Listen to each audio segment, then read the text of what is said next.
Masechet Sanhedrin Daf Kaf He. On va commencer par la Mishnah qui se trouve Kaf Dalet Amud Bet, en bas. Ve'elu hen apesulin amesachek bekubia ve'amalve beribit umafrihe yonim ve'sohare sheve'it. Dans la Mishnah précédente, on avait vu la mahloket entre Rabbi Meir et Hachamim, à savoir, est-ce qu'un adversaire, soit le plaignant, soit le plaidant, a la possibilité de disqualifier le dayan de l'autre ou les edim de l'autre. Selon Hachamim, ce n'est pas possible, qu'à condition qu'il ait démontré que ces edim ou ces dayanim ne sont pas cachers, ou bien ils sont krovim, soit qu'ils ont un lien de parenté, soit qu'ils sont invalides au regard de la Torah. La Torah les a invalidés, ou les hachamim les ont disqualifiés. Mais sinon, on ne peut pas disqualifier ceux qui sont valides. Alors maintenant, cette Mishnah, elle va nous donner la définition, définir qui est pasoul. Quand on a dit Mizman shehem psulim, okrovim, qu'est-ce qu'on appelle pasoul? Invalide, soit pour la dayanout, soit pour la edout. Il ne peut pas faire office ni de magistrat, de juge, ni de ed.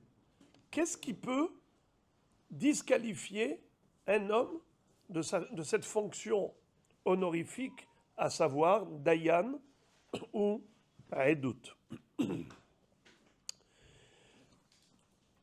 La Mishnah nous dit voilà, ve'eluen apsulin, voici ceux qui sont disqualifiés. Et Rachid de dire l'adoun ou les haïd, que ce soit pour juger ou pour témoigner. Hamesachek bekubia, ceux qui jouent avec les cubes, c'est-à-dire jouer avec le dé. Alors, comment on joue au dé? C'est un pari.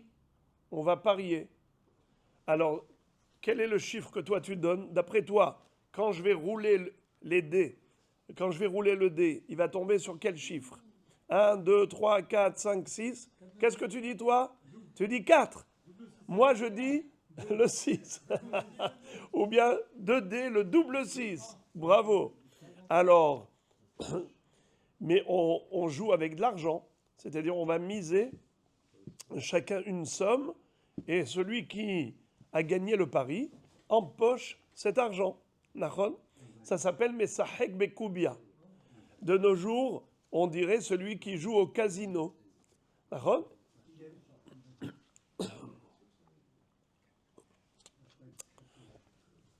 La Gemara va expliquer pourquoi est-ce qu'ils sont invalides. Qu'est-ce qu'ils ont fait de mal? Ils sont gentils, ils sont hnin, en train de jouer au dé. Pourquoi est-ce que tu les as disqualifiés? Makara, on verra dans la Gemara. Hamalve beribit, celui qui prête avec intérêt. Il prête de l'argent avec ribit, intérêt. Alors, lui aussi n'est pas cachère en tant que témoin. Vous allez me dire, mais c'est évident. Pourquoi vous allez me dire c'est évident? Parce que c'est une avéra de la Torah de prêter avec intérêt, ce qu'on appelle ribit ktsutsa. Si on a défini un montant d'emblée en disant je te prête 1000 shekels, tu me rembourses 1200 shekels. Ça s'appelle ribit ktsutsa, c'est une avéra de oraïta. Alors, c'est quoi le chidouche? De dire qu'il est pasoul, la edout. En fait, Tosfot vont dire quelque chose d'extraordinaire. Ils vont dire que tout cela, ils ne sont pas pasoul minatora, ils sont pasoul que midérabanan. Bien qu'ils aient commis une infraction toraïque, mais la Torah ne les a pas disqualifiés pour autant. Qui est disqualifié par la Torah? C'est uniquement celui qui vole à l'arraché ou qui vole clandestinement. Mais il va voler. c'est-à-dire l'argent qu'il a pris de l'autre, ce n'était pas avec l'accord de l'autre. Tandis que celui qui prête avec ribit, je t'ai pas volé, c'est toi qui étais d'accord. Tu m'as demandé de te prêter, et moi je t'ai posé une condition. Je t'ai dit, tu veux que je te prête, à condition que tu me donnes un ribit, un intérêt en plus. Ça c'est assourd formellement par la Torah. Mais est-ce que ça s'appelle voler à l'arraché? Non. C'est prendre de l'argent avec l'approbation de celui qui l'a donné. Mais c'est assourd de donner cet argent. Assourd de prendre cet argent et assourd de donner cet argent. Le issour, il n'est pas que vis-à-vis du malvé, le créancier, le prêteur, mais même vis-à-vis du lové, de l'emprunteur. Les deux commettent une infraction.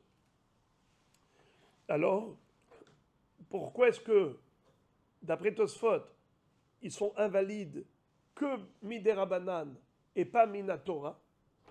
Étant donné que minatora, quand la Torah dit Al tachet yadecha im racha lihyot et hamas, c'est uniquement s'il est homes, c'est qu'il a pris de force.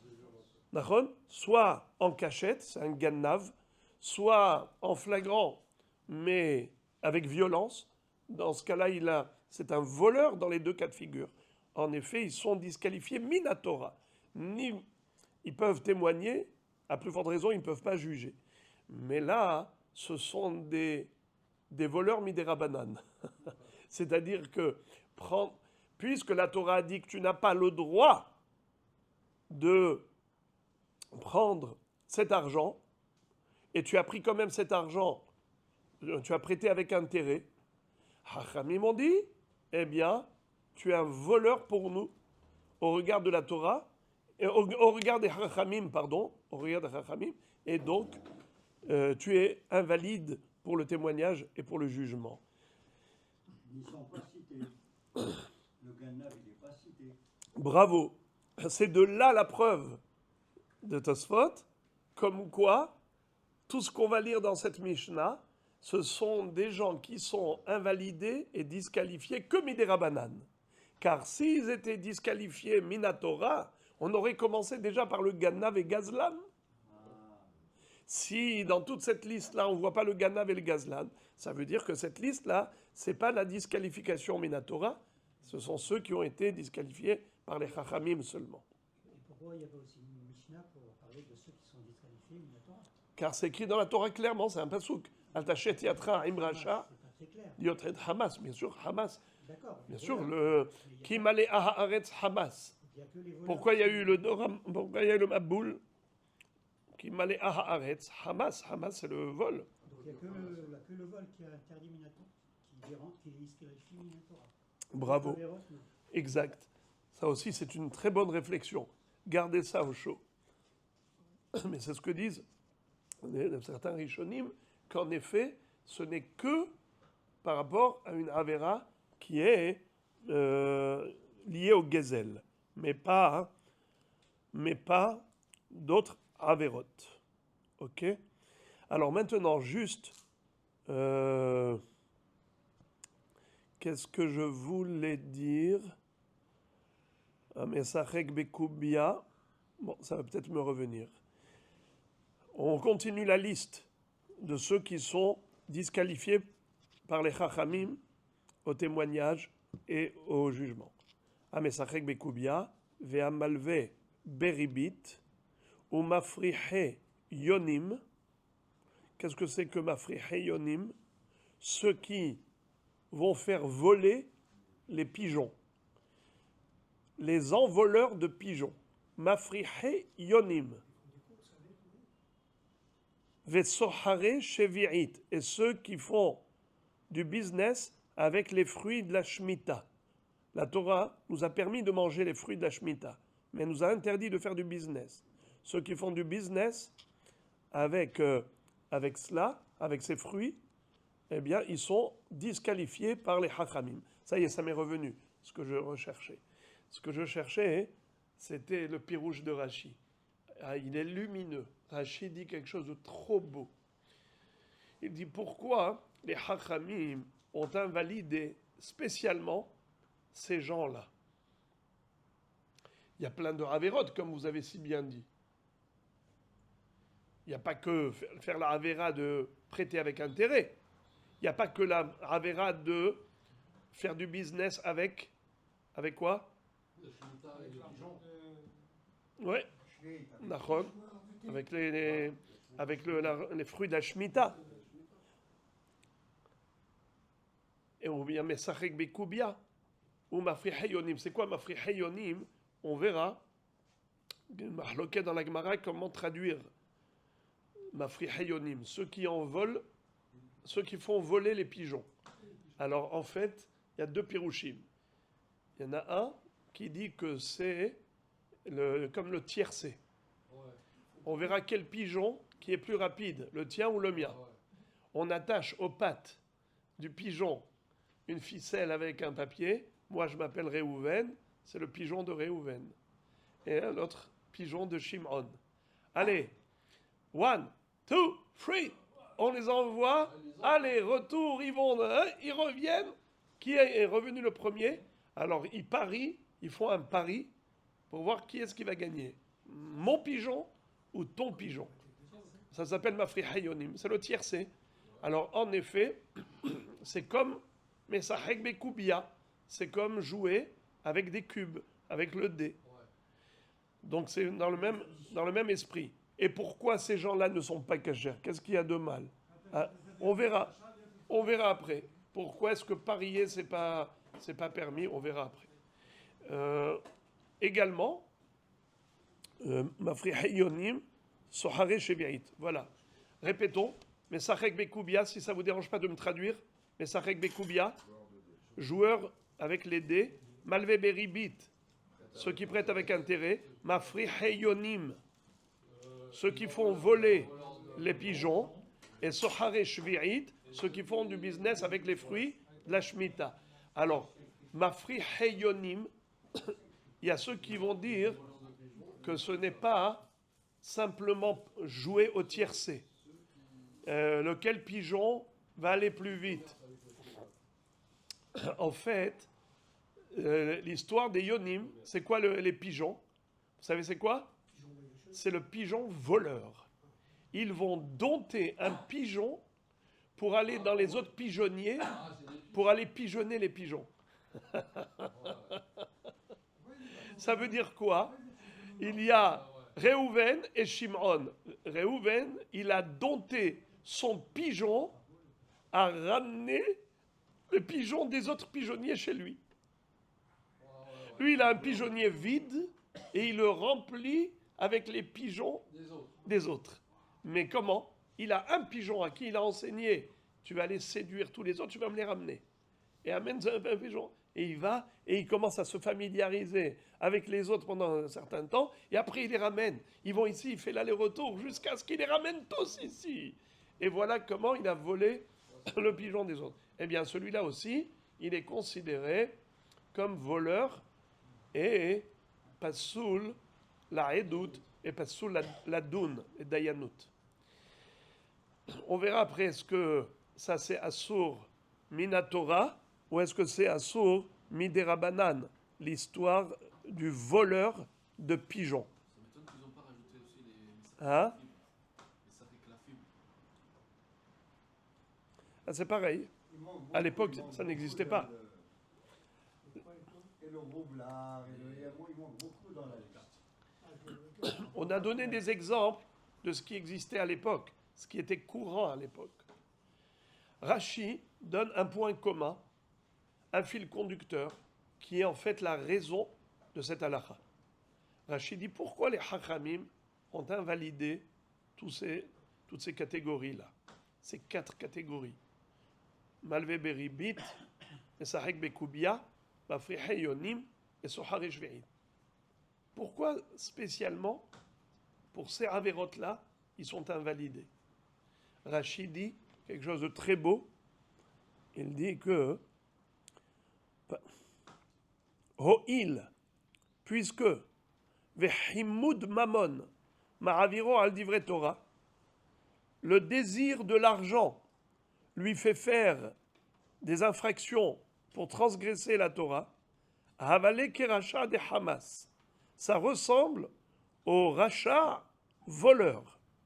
Ou Pasoul Ladoun ou Lehaïd, il est disqualifié pour juger ou témoigner, chez noté Achare Habetza, car il penche vers l'argent. Sa tendance à l'argent fait que il est capable de témoigner à tort. Ça veut dire qu'il suffit que le bonhomme vienne lui dire « Vas-y, tiens, un peu d'argent et viens témoigner en ma faveur. » Ou bien « Tiens un peu d'argent et tu juges en ma faveur. » Ce pas des gens neutres. C'est des gens qu'on peut facilement soudoyer. Alors, Hachamim ont dit, c'est comme des voleurs. Comme la Torah a dit que le voleur ne peut pas être témoin, à plus forte raison qu'il ne peut pas être Dayan, ainsi, même celui qui n'a pas volé à l'arraché, mais il a montré son intérêt pour le lucre, pour l'intérêt lucratif, c'est suffisant pour le disqualifier. Gemara. Mesahek bekubia, maika avid. J'ai pas fini? Oh là là, merci beaucoup. Toda rabba lecha. Amar Rabbi Shimon, בתחילה היו קוראים אותן אוספי שביעית, משרבו האנסים חזרו לקרוא אותם סוחרי שביעית. Alors, qu'est-ce que ça veut dire? Au début, on les appelait les ramasseurs de fruits, et après, on les a appelés commerçants de fruits de la Shemitah. Alors la Gemara va expliquer, Rashi n'explique pas, Rashi dit, regarde la Gemara, car la Gemara va expliquer cette phrase. Mais le sens que va donner la Gemara à cette phrase est le suivant. C'est que, normalement, il y a deux interdits par rapport aux fruits de la Shemitah. Primo, c'est d'en faire du business. Secondo, c'est d'empêcher les autres de venir prendre les fruits de ton jardin. Les gens doivent ouvrir leur verger, écrire en grand Hefker, et comme ça tout le monde peut rentrer et se servir. C'est ça ce que la Torah veut, qu'on soit capable pendant toute l'année d'abandonner ses fruits. Alors quoi, et le propriétaire il va crever de faim? Non, il a le droit d'aller s'en servir comme tout le monde. Mais il ne doit pas agir comme un propriétaire. Il y a de la pluie qui coule. À l'époque, il y avait le roi qui réclamait une contribution pour le palais royal. C'est-à-dire que tous les agriculteurs devaient reverser au trésor royal une partie de leurs fruits. C'est une taxe, c'est des impôts. Alors maintenant, parfois, il y avait des huissiers du palais royal qui exigeaient beaucoup, ils exagéraient. Alors, il y avait des gens qui ramassaient des fruits, même de la Shemitah, pour ne pas payer des impôts, ils donnaient à l'huissier ses fruits. Mais c'était des fruits de la Shemitah. Au début, on croyait que ces fruits-là, c'était pour eux. Et c'est assourd de garder pour eux. Mais après, quand ils ont vu que c'était que pour le roi, alors ils ont arrêté de disqualifier les osfei shvi'it. Et ils n'ont disqualifié, les hachamim n'ont disqualifié que les soharei shvi'it. Ceux qui faisaient du business avec les fruits de la Shemitah. Mais ceux qui ramassaient pour eux, on a compris que ce n'était pas pour eux, que c'était pour le roi. Alors on a arrêté de les disqualifier. Alors c'est ça ce qu'il dit Rabbi Shimon. Au début, on les appelait osfei shvi'it. Au début, on les appelait osfei shvi'it. Ça veut dire ces gens-là qui ramassent des fruits de la Shemitah. Alors, il y a deux objectifs possibles. Soit pour soi-même, soit pour commercialiser. Les deux choses sont interdites. Interdit de commercialiser, mais interdit aussi de retenir pour soi, parce que tu dois laisser dans le champ pour tout le monde. Efker, abandonné. Mais quand ils ont vu que Rabbu ha-Anassim, c'est quoi le Anas? Anas, c'est le brutal, le violent, l'huissier qui venait de la part du palais royal, soi-disant, et il leur prenait beaucoup de fruits, alors il leur donnait les fruits de Shvi'it. Et quand ils ramassaient, c'était pas pour eux, c'était pour donner à ce préposé, ce percepteur. Alors on a arrêté de disqualifier les Osfei Shvi'it, et désormais on a disqualifié que les Soharei Shvi'it, ceux qui vendaient les fruits de la Shemitah, ça s'appelle un commerçant qui commercialise avec les fruits de la Shemitah. Ça, Behemet, c'est Haïssour. Et en effet, ils étaient invalidés par les Chachamim. Hein? Où il est le mal de Osfei Shvi'it? Alors, si c'est pour lui-même, il n'a pas le droit, c'est Efker, justement.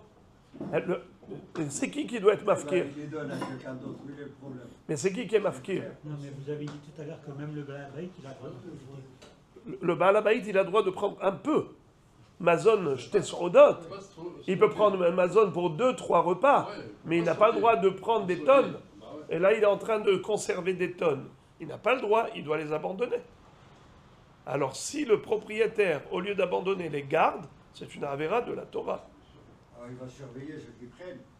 C'est-à-dire, Oui, surveille. pourquoi il va surveiller? Ils prennent ce qu'ils veulent. c'est Non, Efker. chacun prend. De quoi manger? Chacun prend, ça y est, c'est ça le Efker. Les Oui, autres, non, mais là, on parle du propriétaire. Ah, le propriétaire. C'est ça. Nous, on parle du propriétaire qui a gardé, qui a ramassé, il a récolté, il a tout gardé pour lui. Mais ils peuvent manger ceux qui prennent. Le propriétaire, il fait FKR. L'interdiction de ramasser les fruits incombe au propriétaire. Ok. Le propriétaire n'a pas le droit de se comporter comme un propriétaire. Pendant toute l'année de la Shemitah, il doit laisser les fruits dans le verger, que tout le monde rentre et se serve. Lui, il prend pour lui. Lui aussi, il a le droit de se servir pour prendre 2-3 repas, et tout le reste, Il fait FKR. il fait FKR. les autres, D'accord, après les gens ils passent, ils prennent Exactement. ce qu'ils veulent pour eux, Pour eux, pas pour commercer. interdit. et les autres, ils ont le droit de prendre pour plus que 2 par repas. Non, pareil. Personne. Une pomme et une banane. C'est la cueillette. C'est tout. Amar Rabbi Yehuda, Ematai bizman shen lahem umanut elahu, aval yesh lahem umanut shelohu kesherin. Rabbi Yehuda conclut la Mishnah avec une précision concernant les Mesachek Bekubia. Qui était premier en liste des invalides? C'était ceux qui jouaient au dé. Alors, Rabbi Yehuda dit attention, quand est-ce que ces gens-là sont invalidés?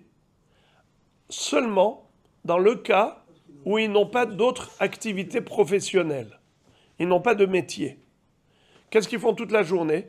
Eh bien, ils sont au casino, en train de jouer au cube, en train de jouer au pari, à parier. Ceux-là, en effet, ils ne travaillent pas. Ils n'ont pas d'autres omanout. Eh bien, ceux-là, ils sont considérés comme disqualifiés. Mais si la personne elle a 2 activités, premièrement, elle a un travail professionnel. Deuxièmement, elle va tous les soirs au casino. Il est cachère. Rabbi Yehuda dit, celui-là, il est cachère. Qui est-ce qui n'est pas cachère? Quand est-ce qu'on dit qu'il n'est pas cachère? C'est que quand la seule chose qu'il fait toute sa vie, c'est que ça. Il n'a pas de travail, il n'a pas d'autre métier. Alors regardez ce que dit Rashi. En lahem umanut elahu deho'il ven asukin beishuvo shel olam enan beki'in betiv dinin umasa umatan ve'enan yire'echet. Je traduis littéralement Rashi.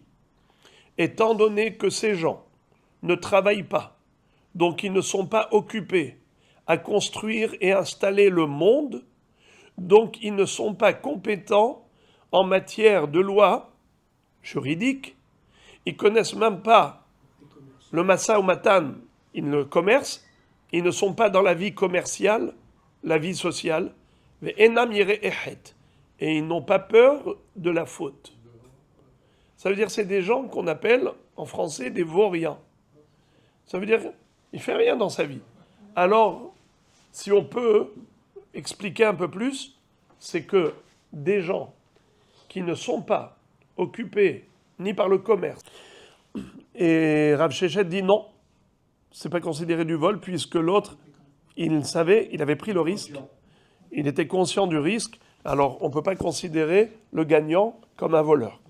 Alors, pourquoi alors il est considéré invalide? Le Mesachek Bekoubia, c'est parce qu'il n'est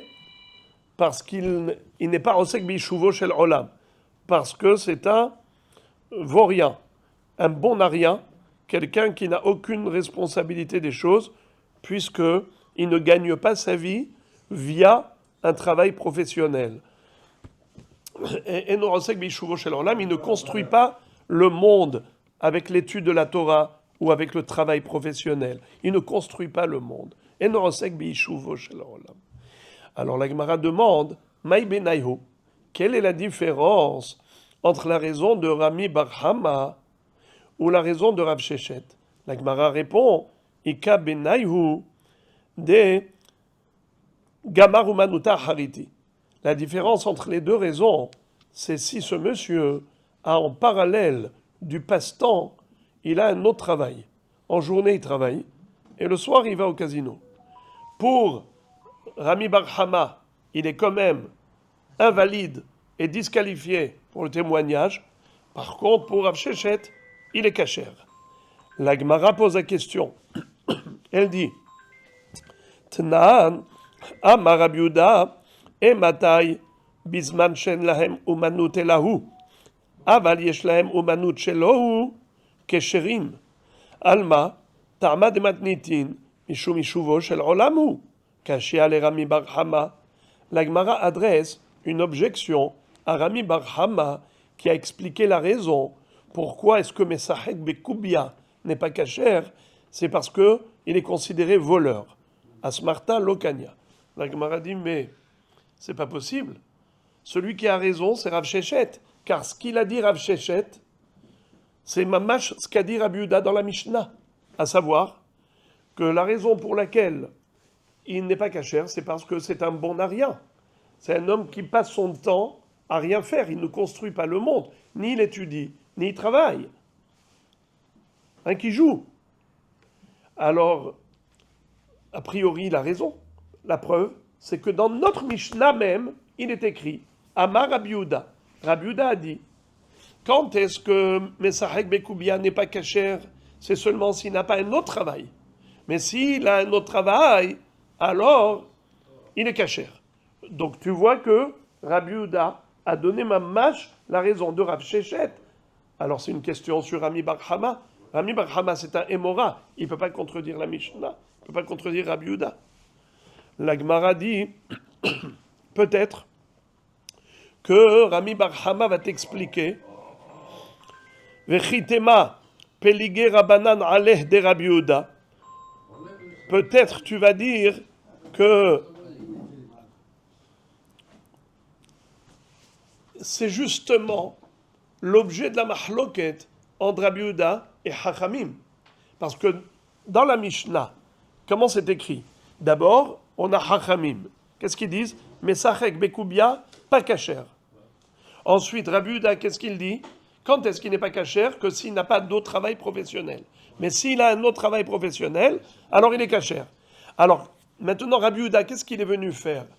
Il est venu expliquer les Chachamim et compléter leurs paroles, ou bien il est venu les contredire.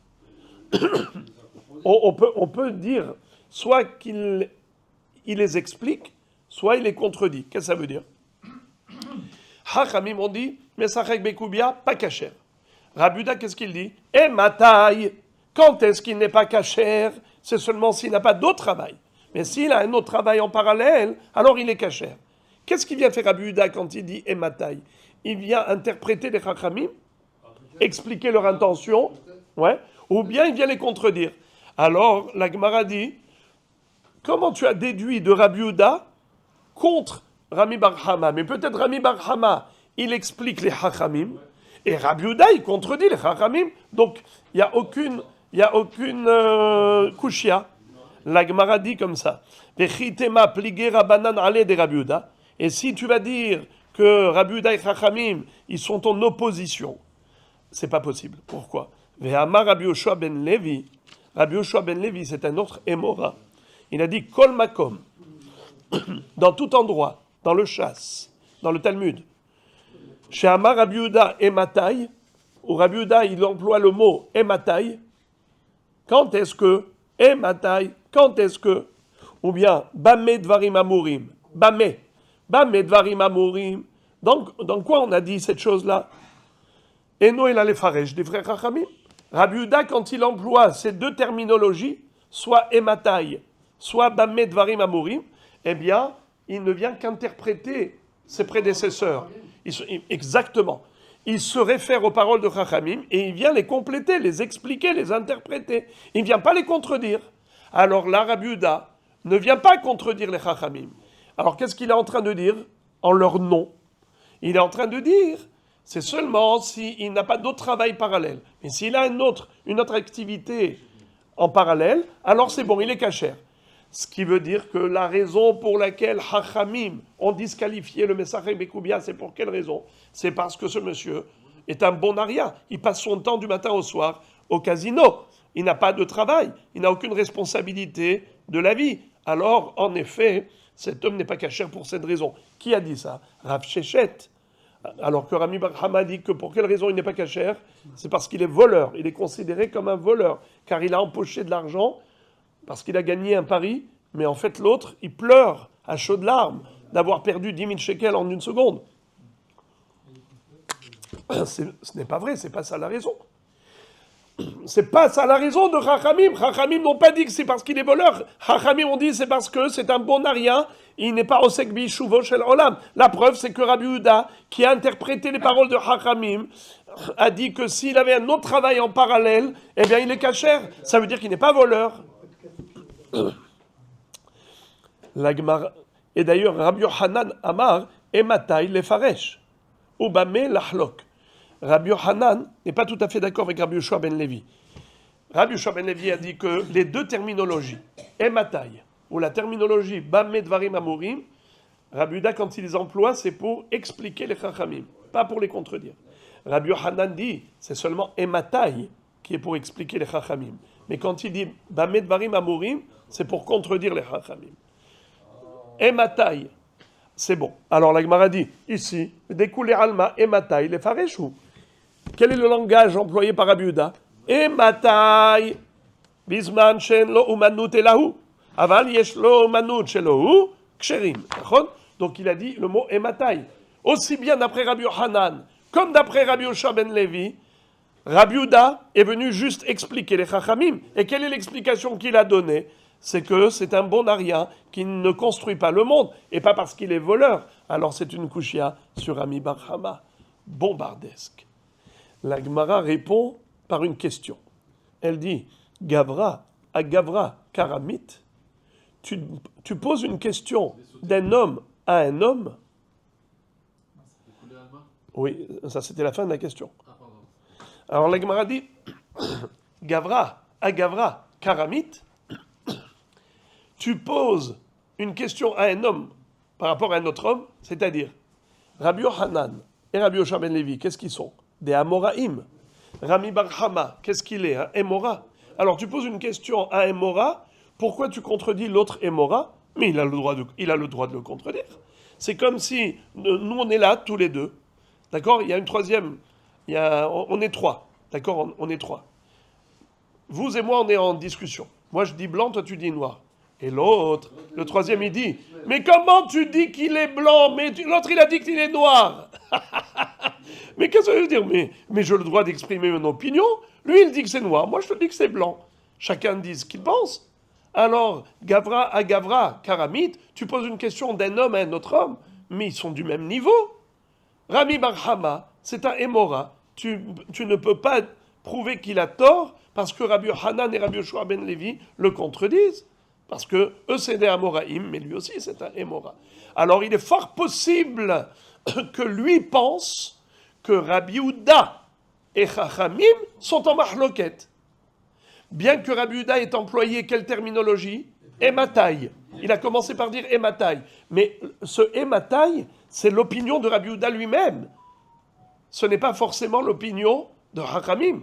Et donc, Rami Bar Chama va dire, ok, je suis d'accord, que pour Rabbi Yehuda, la raison de la disqualification d'un Messachek Bekoubia, un parieur, c'est parce qu'il ne construit pas le monde. C'est parce qu'il n'est pas Osek Bishuvo Shel Haolam. Il n'a pas de métier. Mais je te dirais que d'après Chachamim, la raison, c'est pas ça. La raison, c'est parce que c'est un voleur. C'est pire encore. C'est pas seulement qu'il est bon à rien. C'est qu'il empoche de l'argent des gens qui ont perdu au pari, et cet argent qu'il a gagné, c'est du vol. Car personne était d'accord de lui donner, personne n'est d'accord de perdre. Les gens, ils s'engagent parce qu'ils disent peut-être je vais gagner. Mais perdre, il n'a pas envie. Exactement. Donc celui qui a gagné, c'est un voleur. Alors, la Gemara dit, Gavra, Gavre Karamit, mort savar péligé, ou mort savar l'opéligé. Rami Bar Chama, il pense que oui, il y a marloquette entre Rachamim et Rabbi Yehuda, et Rabbi Yohanan et Rabbi Yoshua ben Levi pensent que non, il n'y a pas de marloquette. Rav Shechet aussi. Alors, Rabotai, la Gemara dit, maintenant, moi, je vais te retourner la question. Je vais te renvoyer la balle. Vela Péligé, comment tu peux, Bichlal, concevoir qu'il n'y a pas de marloquette entre Hachamim et Rabbi Yehuda? Comment Rav Shechet a pu dire qu'il n'y a pas de marloquette entre Rabbi Yehuda et Hachamim? Mais c'est clair qu'il y a une marloquette. Ve'atanya, la preuve c'est qu'il y a une braïta qui dit la chose suivante. Ben sheyesh lo umanut shelohu, ben she'en lo umanut elahu, arezé pasoul. Clairement, Rabbi Yehuda dit que peu importe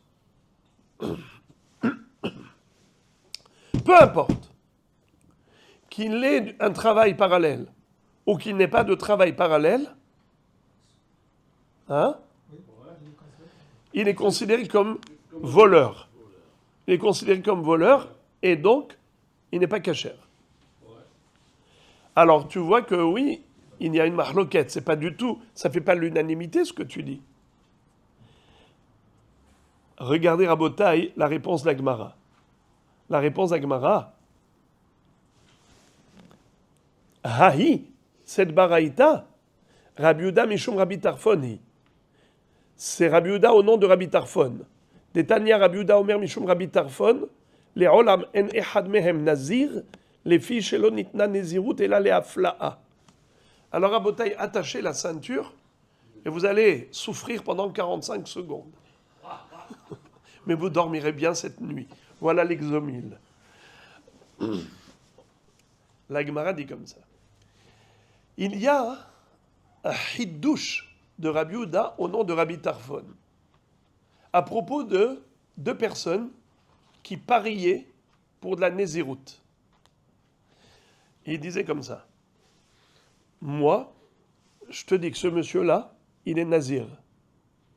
Et si j'ai raison, je serai nazir. Et l'autre, il dit, moi, je te jure qu'il n'est pas nazir. Et si j'ai raison, je serai nazir. Ouais. C'est-à-dire, chacun prend sur lui un engagement de Nézirut à condition qu'il ait raison. Mais c'est quoi leur débat? Ils voient, alors Réhouven et Shimon ont vu Mr. Levi. Levi venait comme ça vers eux, il venait vers eux, ils ont vu comme ça des longs cheveux. Certainement, j'essaye d'illustrer la situation. Pourquoi est-ce qu'ils ont parlé de ça? J'imagine qu'ils ont dû voir des longs cheveux, ils se sont dit, tiens, celui-là, il a des longs cheveux, à savoir s'il n'est pas nazir. Alors, il y en a un qui dit, je te promets qu'il est nazir. Alors, il dit, je pense pas. Peut-être qu'il est en deuil et qu'il a des cheveux de... Alors, l'autre, il dit, non, je te promets qu'il est nazir, je te parie qu'il est nazir. Et s'il est nazir, moi, je serai nazir, si j'ai raison. L'autre, il dit, moi, je te dis qu'il n'est pas nazir. Et s'il n'est pas nazir, eh bien, moi, je prends sur moi d'un nézirut. Et finalement, qui a eu raison? Évidemment, l'un des deux. Il ne peut pas avoir raison. Soit il est nazir, soit il n'est pas nazir. Donc forcément, il est soit nazir, soit pas nazir. Donc il y en a un des deux qui a gagné et l'autre qui a perdu. Très bien. Maintenant, celui qui a gagné, est-ce qu'il est nazir? Est-ce que... Hein? Celui qui dit, celui-là, je te parie qu'il n'est pas nazir, pourquoi il va prendre la naziroute sur lui? Parce que c'est un genre de pari pour convaincre l'autre. Et dit, Il n'est pas nazir, mais c'est toi qui prends la naziroute. non, c'est comme par exemple, dans le sens où, si j'ai raison, alors je vais gagner. Si je... Non, mais ça c'est pile je gagne, face tu as perdu. C'est exactement la Non, mais prendre la nésiroute ici, c'est pas de l'argent. Ils n'ont pas mis de l'argent en jeu. Les deux ils veulent être nazir, alors qu'il y en a un qui dit il est nazir, l'autre il dit il n'est pas nazir. C'est pas logique. Oui, ça veut dire que la nésiroute, c'est quelque chose de valeureux. C'est une valeur. Alors, qui est-ce qui va empocher cette valeur? Qui va devenir nazir? Être nazir, c'est quelque chose de hachoum. Alors il dit, si j'ai raison, je serai nazir. L'autre il dit, si j'ai raison, je serai nazir. Alors qui a eu raison? L'un des deux. Alors maintenant, écoutez ça, c'est trop beau. Amar Rabbi Yehuda mishum Rabbi Tarfon, les olam, en echad mehem nazir. Aucun des deux n'est nazir. Ni l'un ni l'autre. En echad mehem nazir. Aucun des deux. Pourquoi? Les filles chez l'onitena nezirut et là les afla'a. La Torah, quand elle a écrit le sujet du nazir dans Parashat Nasso, comment elle a écrit? Ish ki yafli lindor neder nazir lehazir lachem. Qu'est-ce qu'elle a écrit clairement? Ish ki yafli. Ça veut dire quoi yafli? Yafli, ça veut dire distinguer. C'est le discernement. C'est les choses claires, lucides. Ça veut dire que quand je prends sur moi une nésiroute, ça doit être clair. Et non pas dans l'ombre du doute. Ça veut dire, dis-moi maintenant, tu es nazir ou tu n'es pas nazir? Je ne sais pas, attends qu'il arrive. Attends que Mr. Levy arrive, on va lui poser la question, là je saurai. Ça veut dire qu'au moment où j'ai pris sur moi la nésiroute, je ne savais pas si oui ou non, je suis nazir. Peut-être oui, peut-être non. Ça veut dire les deux alors. Alors, étant donné que les deux étaient dans l'ombre du doute, alors aucun des deux n'est nazir. Car la nésiroute est un engagement clair. Si l'engagement n'était pas clair, eh bien, il n'y a pas de nésiroute. Alors maintenant, mais quel rapport maintenant avec notre histoire? Quel rapport avec l'argent? Quel rapport avec le parieur? Quel rapport avec est-ce qu'il est kasher la edout ou pas kasher la edout? Alors, en fait, c'est ça le inyan. C'est-à-dire que d'après Rabbi Yehuda, au nom de Rabbi Tarfon, lui, il dit que, en effet, tout ce qui est douteux, c'est... Ça marche pas. Ouais, c'est annulé. C'est annulé. Ça marche pas. Alors, il y a Rabbi Yehuda de la Mishnah et il y a Rabbi Yehuda de la Baraïta. Rabbi Yehuda de la Baraïta, il parle au nom de qui? De Rabbi Tarfon. Rabbi Yehuda de la Mishnah, il parle au nom de qui? De Hachamim. Alors, quand il parle au nom de Hachamim, qu'est-ce qu'il dit? Il dit que c'est une histoire non pas de voleur. Ça n'a rien à voir avec le vol. Pourquoi? Parce que ce n'est pas un voleur. Pourquoi ce n'est pas un voleur? Car l'autre était prêt à perdre. Donc celui qui a gagné, il a empoché de l'argent cachère. Car l'autre, il a mis sur table, il était prêt à jouer. Tant pis pour lui s'il a perdu. Il aurait pu gagner, mais il a perdu. Bon, alors c'est pas, j'ai rien volé. C'était en âme et conscience qu'il a déposé l'argent, qu'il a misé. Donc ça, c'est les Chachamim dans la Mishnah, expliqué par Rabbi Yehuda, qui dit alors pourquoi le Messarek Bekoubia n'est pas cachère? C'est parce que c'est un bon aria. Il fait rien de sa journée. Il travaille pas, il n'étudie pas. Alors il ne construit pas le monde. Celui-là, il n'a aucun sens de responsabilité. Il est capable de vendre son âme pour gagner 2 sous. Alors tu vas lui faire confiance à celui-là. Il n'est pas cachère ni pour témoigner ni pour juger. Tandis que Rabbi Yehuda, dans la Braïta, il parle au nom de qui? De Rabbi Tarfon. Rabbi Tarfon lui dit que même quelqu'un qui parie, et donc il pense que peut-être qu'il va gagner, il n'est pas prêt à perdre. Et dans ce cas-là, il est sommer, asmarta. la Kanya. Quand est-ce que tu peux gagner d'argent? Que si l'autre, il est sûr qu'il donne l'argent en âme et conscience. Mais là, il se dit peut-être que je vais gagner et je ne vais pas perdre. Donc quand il a perdu, il a en travers de la gorge. Et il a la boule à la gorge. Ça veut dire qu'il n'était pas prêt à perdre. Simplement, il n'avait pas le choix que de risquer la perte pour pouvoir gagner.